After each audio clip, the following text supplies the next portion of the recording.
ஒரு அழகான குளத்தில் ஒரு ஆமை வாழ்ந்து வந்தது. தினமும் அங்கே 2 அன்னங்கள் வந்து பறந்து விளையாடி குளத்தில் நீந்திக் கொண்டிருக்கும். அன்னங்கள் வானில் பறக்கும்போது ஆமை சோகமாக நினைத்தது, அடடா, நானும் ஒரு நாள் வானத்தில் பறக்க வேண்டும். என் கனவு எப்போ நிறைவேறும்? ஒரு நாள் ஆமை அன்னங்களைப் பார்த்து சொல்லியது, என் நண்பர்களே, உங்களைப் போல நானும் பறக்க விரும்புகிறேன்.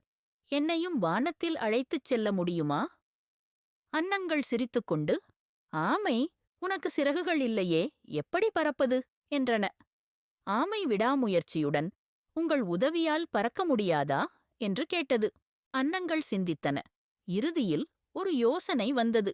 சரி, நாங்கள் எங்கள் அலகுகளில் ஒரு குச்சியை பிடிப்போம்.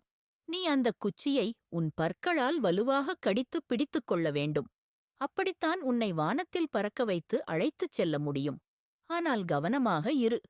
எந்த காரணத்திற்கும் பேசக்கூடாது. பேசினால் கீழே விழுந்து விடுவாய். ஆமை உற்சாகமாக, அது எளிது. நான் கண்டிப்பாக அமைதியாக இருப்பேன் என்றது. அன்னங்கள் குச்சியை அலகில் பிடித்தன. ஆமை பற்களால் வலுவாகப் பிடித்துக் கொண்டது. பறப்புத் தொடங்கியது. ஆமை தனது வாழ்நாள் கனவை நிறைவேற்றியது. மேலிருந்து பசுமையான வயல்கள், ஆறுகள், மலைகள் அனைத்தையும் பார்த்து மகிழ்ந்தது. வாவ், நான் இவ்வளவு அழகான உலகத்தை மேலிருந்து பார்த்ததே இல்லை என்று மனதில் சொல்லிக் கொண்டது. அவர்கள் ஒரு கிராமத்தின் மேல் பறந்தனர். அங்கேயுள்ள மக்கள் வியப்புடன் பார்த்தனர். பாருங்க, ஒரு ஆமை வானத்தில் பறக்குது என்று சிரித்தனர். சிலர் கிண்டலடித்தனர். இது புதுமையா? சிரிக்க வைக்கும் காட்சியா?